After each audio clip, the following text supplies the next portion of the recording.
Rangpur polytechnic institute শুধু একটি ক্যাম্পাসে নয়, এটি শুধু ইট বালু কংক্রিটের ক্যাম্পাসে নয়, এখানে হাজারো স্বপ্নের প্রথম নকশা আঁকা হয়। কেউ আসে গ্রামের মেঠোখাত থেকে, কেউ আসে বাবা মায়ের শেষ সম্বল নিয়ে, আর কেউ আসে একটি স্বপ্ন একদিন নিজের পরিচয় নিজের গড়ে তোলার জন্য। এই ক্যাম্পাসে শুধু বই পড়ানো হয় না, শেখানো হয় হেরে গিয়েও আবার কিভাবে উঠে দাঁড়াতে হয়।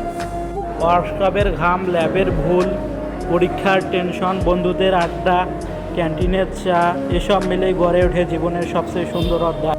একদিন হয়তো আমরা সবাই ভিন্ন শহরে ছড়িয়ে পড়ব, কিন্তু বুকের ভিতরে একটাই নাম আজীবন থাকবে, রংপুর পলিটেকনিক ইনস্টিটিউট, আমার প্রিয় ক্যাম্পাস। কত রাস্তা একা, কত স্মৃতি পুরনো, সবই ফিরে আসে তোমায়